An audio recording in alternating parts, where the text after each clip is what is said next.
नमस्कार, आप देख रहे हैं नवभारतटाइम्स.com। मैं हूं तरुण वत्स। सूर्य कुमार यादव और राहुल तेवतिया कल आईपीएल के 13वें सीजन में 2 मैच खेले गए।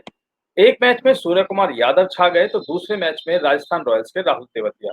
आईपीएल के 13वें सीजन के अब तक 27 मैच हो चुके हैं। 27 मैचों के बाद कुछ लोग इस आईपीएल को इंडियन प्रीमियर लीग के बजाय यंग प्रीमियर लीग यानी वाईपीएल बोल रहे हैं।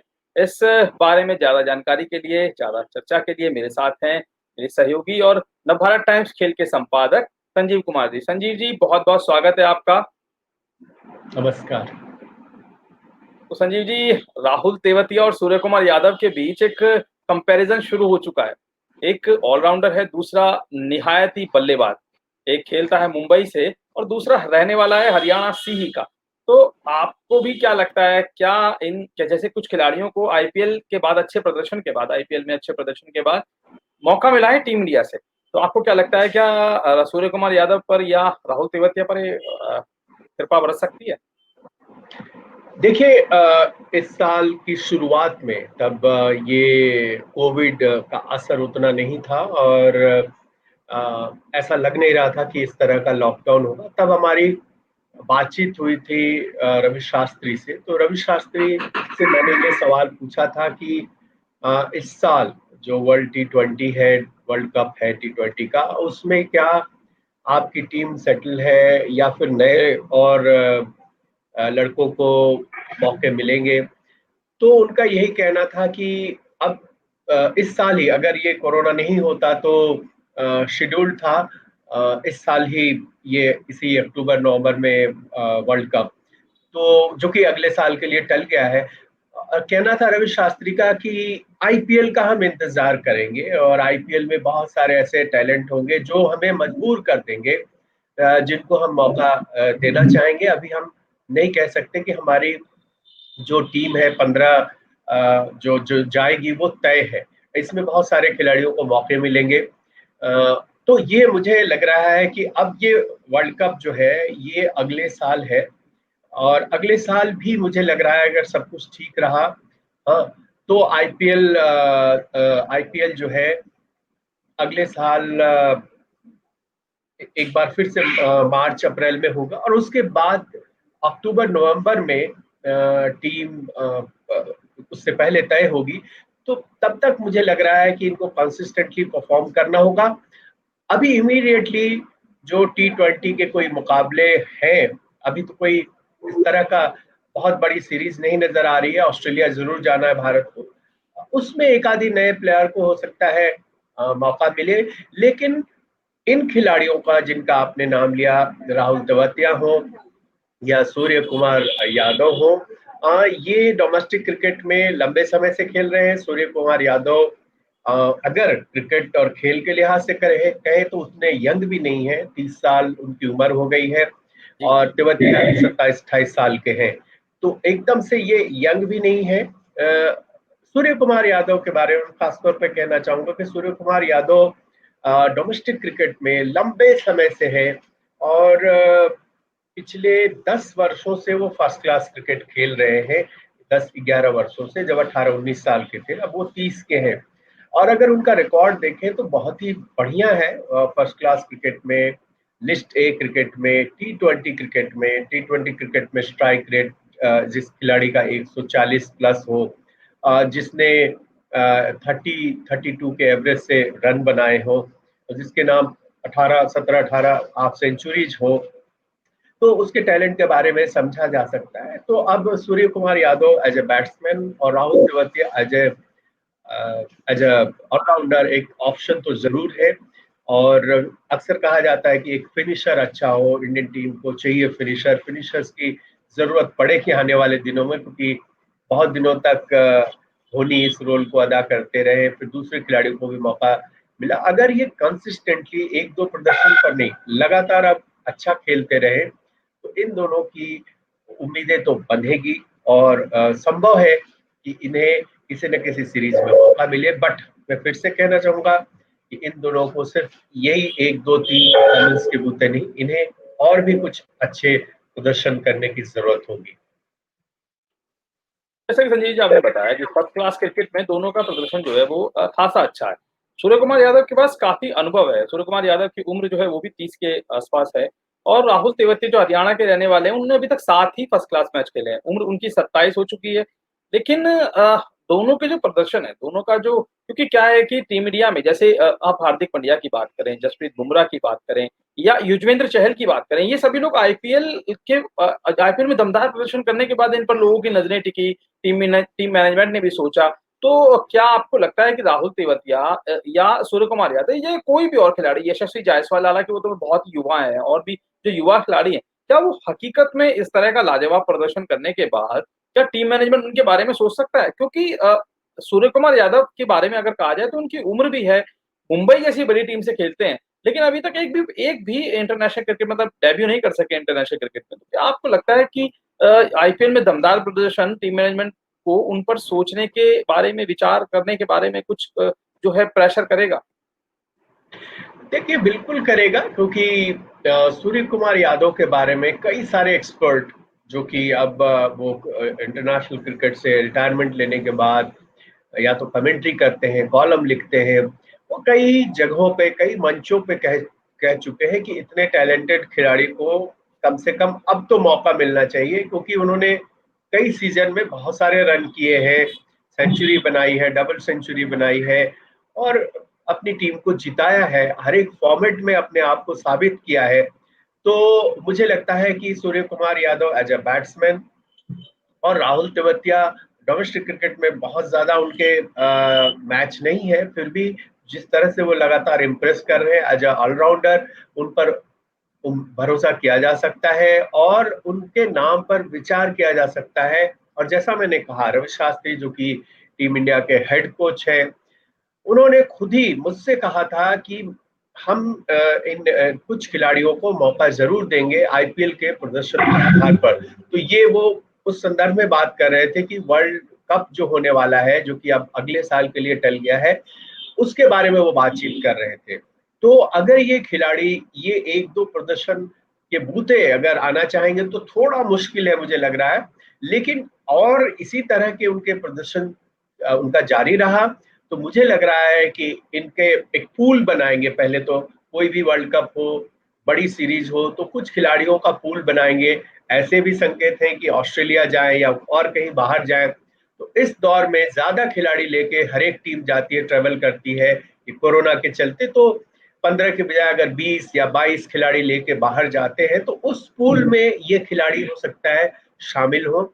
और जब मौका मिलता है और वहां नेट्स पर इम्प्रेस करते हैं, हो सकता है इन्हें खेलने का भी अवसर मिले, टीम में 11 में भी आ जाए।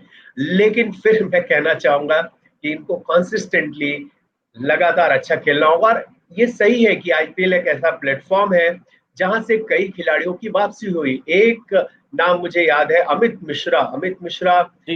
इंडियन टीम में आए, फिर बाहर चले गए, फिर उन्होंने जब हैट्रिक ली और अच्छा प्रदर्शन किया शुरुआती सीजन में, तो फिर उनकी भारतीय टीम में वापसी हुई दोबारा। उसी तरह युजवेंद्र चहल है जिन्होंने इम्प्रेस किया तो इंडियन टीम में वो खेल रहे हैं, और कई खिलाड़ी हैं जो ये आईपीएल के प्लेटफॉर्म का इस्तेमाल करके वो इंडियन टीम में आए, अपने नेशनल टीम में आए। तो मुझे लग रहा है कि ये मौका तो जरूर है, बट इनको और भी कुछ अच्छे प्रदर्शन करने की उम्मीद होगी, इनको करना होगा तो इनको। तो दुबई में जो कल मैच खेला गया हैदराबाद और राजस्थान के बीच, उसमें राजस्थान रॉयल्स ने 5 विकेट से जीत दर्ज की। हैदराबाद ने 158 रन बनाए थे, 158, 4 विकेट खोकर 20 ओवर में, जिसमें मनीष पांडे ने 54 रन बनाए, शानदार पारी खेली, अर्धशतकीय पारी खेली। राजस्थान रॉयल्स की टीम पर एक वक्त जो है हैदराबाद के गेंदबाजों ने कब्जा मतलब मुकाबले पर अपनी पकड़ मजबूत कर ली थी। 78 रन तक 5 विकेट गिर गए थे। फिर उतरे राहुल तेवतिया और रियान पराग। दोनों ने ऐसी शानदार साझेदारी की, नाबाद और अविजित रहते हुए रियान पराग ने विजयी चौका लगाया, छक्का लगाया विजयी, और फिर 42 रन बनाकर वो नाबाद लौटे। राहुल तेवतिया 45 रन बनाकर नाबाद लौटे, और जिसके बाद जो आईपीएल जो टेबल है, पॉइंट्स टेबल, उसमें राजस्थान रॉयल्स और सनराइजर्स हैदराबाद की दोनों की बराबर जीत हो गई है। 4-4 मैच जीत चुके हैं 7-7 मैचों में, और दोनों के पॉइंट्स भी बराबर है। लेकिन नेट रन रेट के आधार पर सनराइजर्स हैदराबाद राजस्थान रॉयल्स से एक कदम ऊपर 5वें नंबर पर है। सर, कल के मैच को तो आपने देखा था। और उसके जो उसमें प्रदर्शन था सभी खिलाड़ियों का वो अच्छा रहा। लेकिन एक वक़्त आपको क्या लगता है क्यों हार गया हैदराबाद? क्योंकि स्कोर अच्छा था, दुबई की पिच पर 158 रन बहुत अच्छा स्कोर कहा जा सकता है, लेकिन बावजूद इसके टीम को हार मिली। क्या रीज़न रहा हार का? सीधी सी बात है कि ये दो खिलाड़ी, खास तौर पे तेवतिया, अब वहां क्रीज पे जम गए, अड़ गए। तो फिर उम्मीदें जब तक ये थे तब तक तो उम्मीदें थी इनकी टीम को। और संयोग से इसके पहले वाले मैच में भी देखें, उनका जो मुकाबला था उसमें भी इन्होंने 38 स्कोर किया था जहां तक मुझे याद है, लेकिन अपनी टीम को जिता नहीं सके थे। लेकिन इस बार इनके पास एक बार फिर मौका आया, और ये जब तक क्रीज पर थे, और संयोग से उनको रियान पराग का भी साथ मिला, क्योंकि ये टैलेंटेड खिलाड़ी हैं और इन पर लगातार भरोसा जताया गया है। राजस्थान रॉयल्स ने इन पर भरोसा जताया है। तो रियान पराग से भी एक बड़ी और अच्छी पारी की उम्मीद थी, और कल एक अच्छा मौका था। ये दोनों क्रीज पे टिक गए, और इनमें से एक का भी विकेट अगर सनराइजर्स निकाल लेता तो हो सकता है कि बाद में इन पर प्रेशर आ जाता और वो वहां तक नहीं पहुंच पाते। तो इन्हीं दोनों की बैटिंग को पूरा पूरा श्रेय जाता है, और सनराइजर्स के बॉलर्स इनका विकेट नहीं निकाल सके, इस बात को भी हम यहाँ समझ सकते हैं। और यही बड़े फर्क रहे इन दोनों के बीच, जो तेज तरार जो साझेदारी हुई, जिस तरह से लास्ट में उन्होंने स्कोर किया, तो ये एक बड़ा फर्क रहा दोनों टीमों के बीच।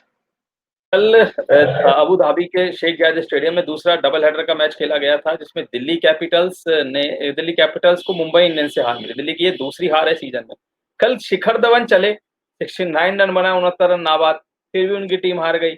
मुंबई इंडियंस के लिए सूर्य कुमार यादव और क्विंटन डी कॉक ऐसे जमे कि उनको हिलाना मुश्किल हो गया, और फिर जब हिले तो वो अपनी टीम को जीत के करीब, बेहद करीब तक ले पहुंचे थे। 130 रन 3 विकेट खोकर जब मुंबई बना चुकी थी, उसके बाद विकेट गिरा सूर्य कुमार यादव का। तो क्या आपको लगता है दिल्ली बैकआउट कर पाएगी अब फिर से, या मुंबई अब टॉप पर है तो टॉप पर चलती चली जाएगी?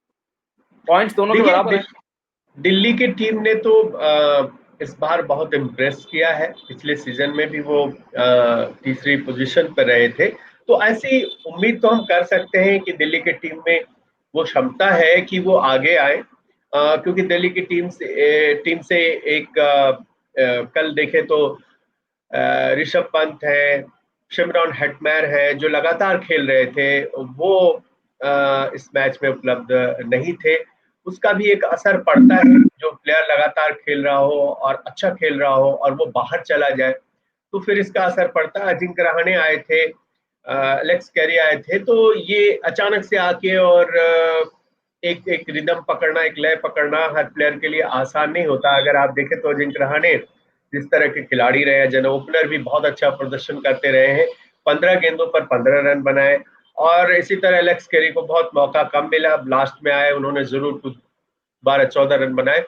लेकिन जब आपने नाम लिया शिखर धवन का, तो शिखर धवन 52 गेंद खेल के 69 रन उन्होंने बनाए। तो वो इस सीजन में 50 का ये आंकड़ा पहली नहीं 50 है जी। कर, जी पार कर पा रहे थे, तो उनके ऊपर एक प्रेशर तो था। और खास तौर पे जब पृथ्वी शॉ जल्दी आउट हो गए, तो उन पर एक प्रेशर था। अजिंक्य रहाणे भी पहला मैच खेल रहे थे सीजन में, तो वो भी जल्दी आउट हो गए, तो दबाव तो इनके ऊपर था।